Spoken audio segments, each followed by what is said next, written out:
तो इस वीडियो का जो टॉपिक है that is discussing cleft lip and cleft palate.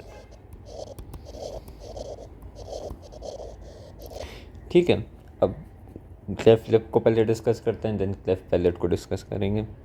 दोनों को हम लोग सेम हेडिंग्स पर डिस्कस करेंगे। हमें सबसे पहले इसकी थोड़ी सी एम्ब्रियो के बारे में पता होना चाहिए ताकि हमारे जो बेसिक्स हैं वो थोड़े से सही हो जाएं, रिफ़्रेश हो जाएं। देन हम उसकी थोड़ी सी एनाटमी देख लेंगे। अब एनाटमी में इतना डेप्थ में नहीं जाएंगे, लेकिन थोड़ी सी ऐसी रफली देख सकते हैं। फिर हम लोग इसकी डेफिनेशन या फिर डिफेक्ट, जो मेन डिफेक्ट है वो क्या होता है उसको देखेंगे। ठीक है, फिर क्लासीफाई करेंगे उसको इनटू इट्स टाइप्स। फिर ये करेंगे कि क्लिनिकल फीचर्स इसके क्या होते हैं या फिर जो इश्यूज पेश आते हैं पेशेंट्स को वो क्या होते हैं। एंड देन फाइनली इसकी ट्रीटमेंट क्या है कि क्लेफ्ट पैलेट या क्लेफ्ट लिप का पेशेंट है तो उसको हम लोग ट्रीट कैसे करते हैं। एंड देन फाइनली एक्स्ट्रा चीज़ें जो भी होंगी वो भी देख लेंगे, जैसे रिस्क फैक्टर्स हो गए, ये दूसरी चीज़ें हो गई। ठीक है, तो अब हम शुरू करते हैं क्लेफ्ट लिप से। क्लेफ्ट लिप जो बनता है हमारे पास, basically we have to go back to the face की डेवलपमेंट। तो फेस जो है वो 5 स्वेलिंग से बनता है। ठीक है, जिसमें एक फ्रंटोनेजल होती है, 2 मैंडिबुलर होती हैं और 2 मैक्सिलरी होती हैं। ठीक है, अब जो फ्रंटोनेजल स्वेलिंग है उसमें एक फ्रंटल पार्ट एक नेजल पार्ट है। तो जो नेजल वाला होता है that is divided into medial nasal prominence and lateral nasal prominence. ठीक है, अब जो मीडियल नेजल प्रोमिनेंसेस हैं ये दोनों आपस में फ्यूज़ होके मर्ज होके बेसिकली हमारा बनाते हैं लिप। सही है, तो बाय द फ्यूजन ऑफ या फिर merging of medial nasal prominences lip की फॉर्मेशन होती है। फिर लिप की एनाटमी पर आ जाते हैं। तो पार्ट्स ऑफ लिप में हमारे पास क्या क्या आ जाता है। एक हमारे पास basically just below the nose हमारे पास एरिया होता है लिप का जो कहलाता है बेसिकली फिल्ट्रम कहलाता है। ठीक है, तो ये फिल्ट्रम एरिया कहलाएगा। फिर अगर ये नोज़ है, ठीक है 2 सेकेंड, पार्डन माय ड्राइंग। ठीक है, then this is like the septum. Drawing ख़राब है लेकिन चलो ठीक है। ठीक है, तो ये फिल्ट्रल कॉलम्स होंगे एंड देन ये पूरा एरिया फिल्ट्रम कहलाएगा। फिर उसके बाद ये या अगेन ये अपर लिप है ऑब्वियसली। फिर ये जो कहलाएगा इस जिसको मैं अभी ग्रीन कर रहा हूँ, this is known as Cupid's bow. ये बेसिकली एरिया होता है जिसमें हमारे पास जो ऊपर मूछें हैं लेकिन उसके बाद जो वाइट लाइन है जिसमें हमारे पास नॉन कैरेटनाइज स्किन होती है उसको हम कहते हैं क्यूपिड्स बो। सही है, फिर हमारे पास ऑब्वियसली अपर लिप आ जाएगा। जो पिंकिश एरिया है वो हमारे पास कहलाते हैं vermilion of the upper lip and then vermilion of the lower lip as well. ठीक है, तो बेसिक एनाटमी ऑफ लिप ये हो गई हमारे पास। ठीक है, फिल्ट्रम, क्यूपिड्स बो, फिल्ट्रल कॉलम्स, वर्मिलियन। ठीक है, अपर लिप का लोअर लिप का जो आउटर पार्ट ड्राई होता है अक्सर और इनर पार्ट जो होता है वो मॉइस्ट या वेट होता है। सही है, तो ये हो गया हमारे पास basic anatomy of the lip. फिर हम लोग आ जाते हैं इसके डिफेक्ट क्या होता है। तो डिफेक्ट जब हमें पता है कि मीडियल नेजल प्रोमिनेंसेस जो हैं उनकी मर्जिंग की वजह से लिप बन रहा है हमारा, तो cleft lip would be failure of merging या फिर fusion of medial nasal prominence. ठीक है, या फिर medial nasal prominence with maxillary prominence.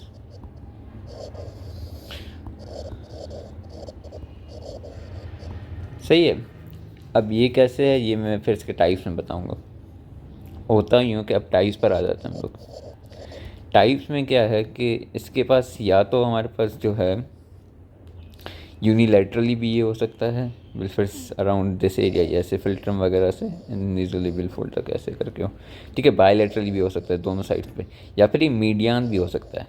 इसको मैं अगर किसी और कलर से करूँ, ठीक है, मीडियान, जो मीडियान वाला है ना वो दोनों मीडियल नेजल प्रोमिनेंसेस से होता है, लेकिन बाकी जो हमारे पास यूनिलैटरल बायलैटरल है वो मीडियल और मैक्सिलरी के बीच में होता है। सही है, तो ये है हमारे पास इसके टाइप्स। तो टाइप्स में हमारे पास सबसे पहली क्लासिफिकेशन क्या आ गई, यूनिलैटरल, बायलैटरल एंड मीडियन। ठीक है, जिसमें हमारे पास दो मीडियल नेजल प्रोमिनेंसेस का फ्यूजन नहीं होता, मिड लाइन में नहीं होता, तो इसलिए हुआ है।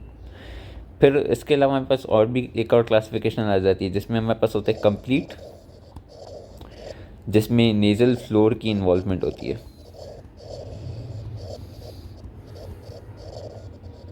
ठीक है, इनकम्प्लीट जिसमें इन्वॉल्वमेंट नहीं होती नेजल फोल्ड की, और तीसरा होता है माइक्रोफॉर्म।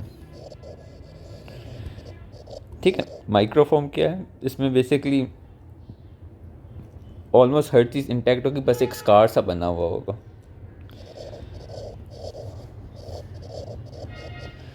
ठीक है, तो मसल्स वगैरह भी इंटैक्ट होंगे, उसकी शक्ल एज अ स्कार हमें नज़र आएगी। ठीक है, एंड उसमें वर्मिलियन नॉचिंग वगैरह भी होती है। सही है, तो ये हो गया हमारे पास इसके टाइप्स। फिर हम लोग इसकी क्लिनिकल पे आते हैं, तो इसके रिस्क फैक्टर्स क्या क्या हो सकते हैं। जो मेन रिस्क फैक्टर है दैट इज़ ऑब्वियसली जेनेटिक्स। ठीक है, उसके अलावा यूवी रेडिएशन आ गई, अल्कोहल एंड स्मोकिंग हो गया, B12 deficiency, B9 deficiency, folic acid deficiency वगैरह, इंक्रीज मैटरनल एज हो गई। ठीक है, और कज़न मैरिजेस वगैरह, ये सारी चीज़ें these lead to cleft lip. फिर अब इसमें हमारे पास इश्यूज़ कौन कौन से पेशेंट को फेस हो सकते हैं। तो सबसे पहला issue obviously is the aesthetic या फिर कॉस्मेटिक इशू जो है, obviously there is a cleft in the lip, तो वो है। उसके अलावा there are recurrent chest infections, क्योंकि कंटिन्यूसली वो ओपनिंग रहेगी ना, तो फिर उसमें फिर हमेशा खदशा होता है कि वो जर्म्स वगैरह जाने का। उसके अलावा हमेशा इसमें एसोसिएटेड नेजल डिफॉर्मिटीज़ भी हमारे पास मिलती हैं, हमेशा नहीं, लाइक अक्सर, अक्सर वुड भी बेहतर। ठीक है, तो उसमें प्रोट्रूडेड प्रोलेबियम वगैरह भी मिल सकता है, अक्सर बायलैटरल क्लेफ्ट लिप्स में वो मिलता है। ठीक है, तो अब इसकी ट्रीटमेंट वगैरह क्या है। एक तो सबसे पहले आपको काउंसलिंग करनी है। ठीक है, काउंसलिंग में रीअश्योरेंस करनी है और उनको ऑब्वियसली सर्जरी के लिए तैयार रखना है। और ऑर्थोडोंटिक्स वगैरह होते हैं, वो बेसिकली एक डिवाइस होता है, उसका मैं फुल फॉर्म भूल गया, मैं रख लूँगा। जब वो डिवाइस करते हैं तो फिर वो टीथ वगैरह को ना वो रेगुलर नॉर्मल पोजीशन में लेकर आता है। ये इसलिए क्योंकि फिर इससे हमें ये होता है कि सर्जरी जो है वो क्लेफ्ट लिप की ईजी हो जाती है। ठीक है, फिर इसकी जो सर्जरी होगी वो उसका रूल ऑफ 10 होता है, 10 वीक्स में होगी, तो 3 मंथ्स का बेबी है। TLC काउंट 10K से कम होंगे। HP जो है 10 ग्राम्स पर डेसीलीटर के अराउंड होगी, और वेट जो होगा वो 10 पाउंड्स होगा। सही है, तो ये इसकी सर्जरी का हुआ है। बाकी इसकी सर्जरी प्रोसीजर क्या है, इसको बोलते हैं मिलार्ड्स रिपेयर।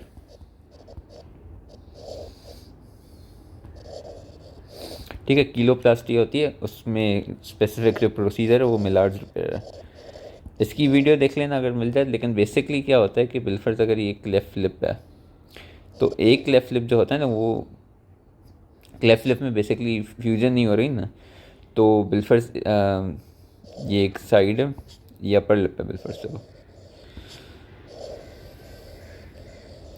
सही है, तो ये नॉर्मल था। अब इसको अगर मैं थोड़ा सा क्लेफ्ट लिप वाले अंदाज में बनाऊँ, तो ये इसका यहाँ से मर्ज नहीं हुआ, तो ऐसा कुछ बनेगा ये। सही है, तो ये एक क्लेफ्ट आ गया इसके बीच में। अब क्या है कि एक ये एरिया है और एक ये वाला एरिया है और एक ये वाला एरिया। जो इस वाले एरिया में हम लोग करवाते हैं रोटेशनल फ्लैप बनता है इसका। अब रोटेशनल फ्लैप क्या है वो फिर पिछली वीडियो में जाके देख सकते हो। और इस वाले एरिया का बनता है एडवांसमेंट फ्लैप। तो ये एडवांसमेंट और रोटेशनल फ्लैप दोनों बनाकर हम लोग उसको मर्ज कर देते हैं, देन उसको स्टिचेस वगैरह लगा देते हैं, तो फिर ये हमारे पास क्लेफ्ट लिप जो है वो सही हो जाता है। तो ये इसकी बेसिकली सर्जरी है, नाम ही बस आता है तो भी ठीक है। मिलार्ज रिपेयर है, रोटेशन एडवांस टेक्निक होती है ये।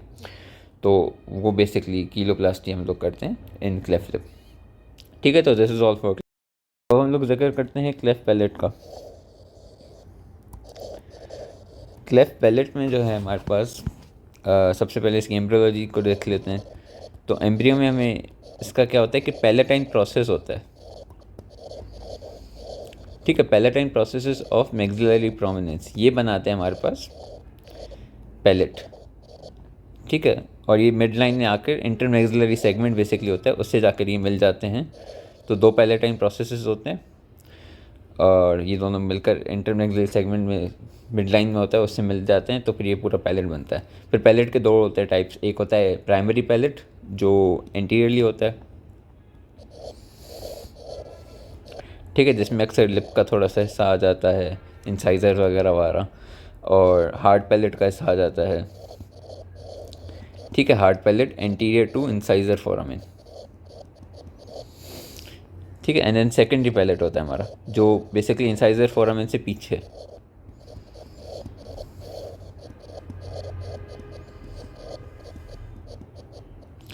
सही है। उसके अलावा इसमें सॉफ्ट पैलेट भी आ जाता है एंड यूविला वगैरह भी आ जाता है।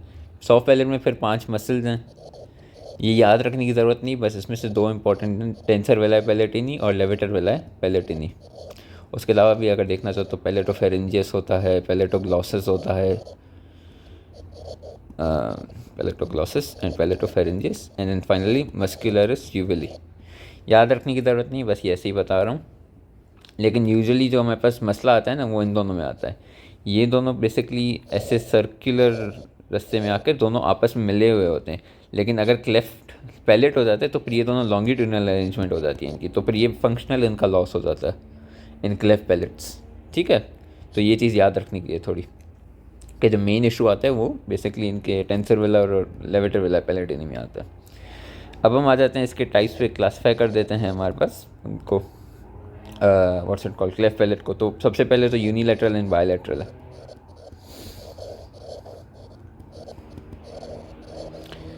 ठीक है।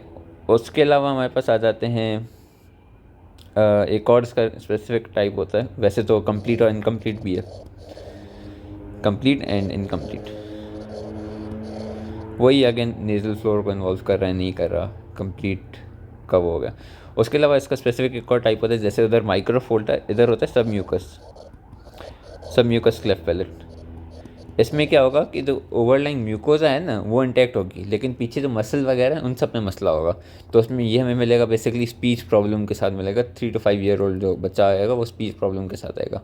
कैसे स्पीच प्रॉब्लम होगी वो भी हम डिस्कस करेंगे, ठीक है। लेकिन अभी के लिए ये बताओ कि सब म्यूकस क्लेफ्ट पैलेट में म्यूकोजा इंटैक्ट होती है लेकिन मस्कुलर डिफेक्ट होता है, सही है। ये हो गया मेरे पास डिफेक्ट्स। और डिफेक्ट बेसिकली है क्या इसमें, failure of fusion of palatine processes of maxillary prominence, सही है। अब हम आ जाते हैं इसमें इश्यूज़ कौन कौन से हो सकते हैं। इश्यूज़ जो हमारे पास हो सकते हैं that are due to the non functional tensor veli palatini and levator veli palatini. सबसे पहले तो ये 2 डिफेक्ट्स। अब टेंसर वेलाई पैलेटिनी से कौन सा डिफेक्ट आता है, मेनली हियरिंग लॉस आती है। अब हियरिंग लॉस होती कैसे, होता यूँ है कि टेंसर वेलाई पैलेटिनी जो है ना वो अक्सर यूस्टेशन ट्यूब को बंद करने में काम आता है। अगर कोई बंदा खाना सॉलो वगैरह कर रहा है ना तो फिर यूस्टेशन ट्यूब बंद करने के लिए टेंसर वेलाई पैलेटिनी है, लेकिन अगर वो फंक्शनल नहीं तो यूस्टेशन ट्यूब खुला रहेगा, तो उससे क्या होगा, रिपीटेड एयर इन्फेक्शन होंगे,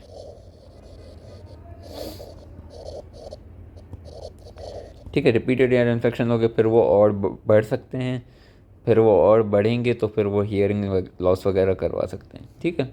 लेवेटर वेलाई पैलेटिनी के मसले की वजह से जो है वो स्पीच का इशू आता है, क्योंकि वो बेसिकली पैलेट को रेज करता है, तो उसमें फिर जो वॉइस के लिए हवा होती है ना वो माउथ के थ्रू उसका एग्जिट वगैरह होता है। ये अगेन वॉइस का लैरिंग्स उसकी स्टडीज़ में अब इतना मुझे खुद को याद नहीं आ रहा, लेकिन ठीक है, वॉइस का इसमें रोल, लेवेटर वेलाई पैलेटिनी का वॉइस प्रोडक्शन में रोल होता है। अगर ये काम नहीं करेगा तो नेज़ल टोन आएगी, ठीक है। तो उसमें हाइपर रेजोनेंट वॉइस हो जाती है। इसके अलावा और कौन से इश्यूज़ हमारे पास आ सकते हैं, रेस्पिरेटरी प्रॉब्लम्स हो सकते हैं, मतलब कि रेस्पिरेटरी इन्फेक्शंस वगैरह हो सकते हैं। इन दोनों के मसले की वजह से बंदा स्वॉलो भी नहीं कर पाएगा, ठीक है। तो ये मेन मसले हो गए। अब हमारे पास सॉलोइंग का हम लोग कैसे इसको ट्रीट करें। अब ट्रीटमेंट पर आ जाते हैं इसकी। तो अब ईयर इन्फेक्शन वाला तो ऑब्वियसली आपको ईएनटी को उसको वो करना पड़ेगा, फिर वो ईएनटी वाले बेसिकली उसकी पस वगैरह ड्रेन कर देते हैं, ठीक है। उसके फिर अलग प्रोसीजर्स हैं, वो उसका उतना ज़्यादा इंपॉर्टेंट नहीं है। स्पीच वगैरह में हम लोग उसूलन सर्जरी के बाद ही सही होगी इसकी स्पीच। बाकी swallowing में क्या होता है कि आपको 45 डिग्रीज़ पर रखना होता है, बट क्योंकि अगर बच्चा है तो उसको तो फीड देनी है ना, तो 45 डिग्रीज़ पर रखना होता है। फिर इसकी अपनी स्पेसिफिक बॉटल आती है, वो ह्यूबरमैन बॉटल कहलाती है वो, ठीक है। तो उस बॉटल का बेसिकली जो फीड करने के लिए होल वगैरह होता है वो ज़्यादा बड़ा होता है। अगर वो नहीं है तो फिर सिरिंज वगैरह से या स्पून वगैरह से फीड किया जाता है बच्चे को। एंड अक्सर ये होता है कि बच्चे को बेसिकली जल्दी लाइक 10-20 मिनट तक खिलाकर फिर बर्प करवाना होता है। बर्प इसलिए करवाना होता है क्योंकि एयर जल्दी वो हो जाती है, तो अर्ली सटाइटी होती है। सही है। बाकी बस की सर्जरी पर आ जाओ तो सर्जिकल जो है इसमें 10 मंथ्स ऑफ एज होगी और 10 kg का बच्चा होगा। एंड बाकी सारे वो 10 वाले सीमीन, 10,000 से कम, TLC 10 हीमोग्लोबिन से ज़्यादा, ठीक है। बाकी सर्जिकल प्रोसीजर्स पर आ जाओ तो इसके 2 सर्जिकल प्रोसीजर्स हैं। एक है हमारे पास वॉन लैंगिंगबैक एंड दूसरा है हमारे पास बॉर्डेक्स। इसके अलावा भी हैं लेकिन 2 मेन है। वॉन लैंगिंगबैक तब होता है जब इनकम्प्लीट हो।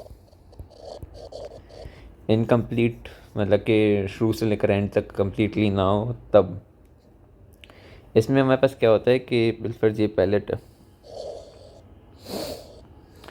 इसमें हम लोग अब इधर बीच में बिल्फर्स क्लेफ्ट है एंड देन ये एक पैलेट का ये आ गया साइड, दूसरा पैलेट का ये आ गया साइड। इसमें हम लोग क्या करेंगे, इंसिजन्स डालेंगे साइडों से,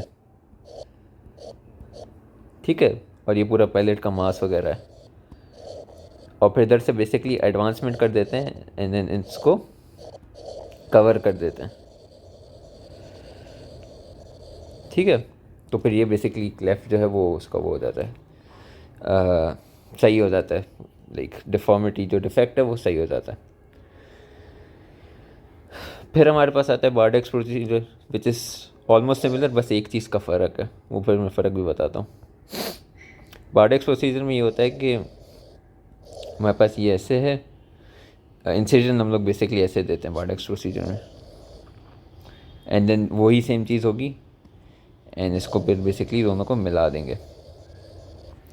अब फ़र्क क्या है इन दोनों में कि इसमें जो है ना हमारे पास पेडिकल्स होते हैं, जो बेस होता है फ्लैप का वो इसमें 2 होते हैं, बाय पेडिकुलेट फ्लैप होता है,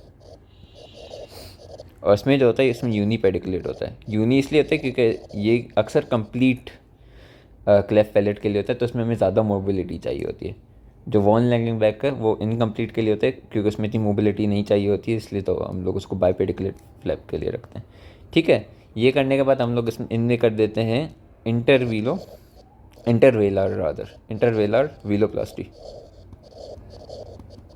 ठीक है। तो फिर हमारा फिर बेसिकली ये ट्रीटमेंट हो जाती है and then this is all for cleft palate as well.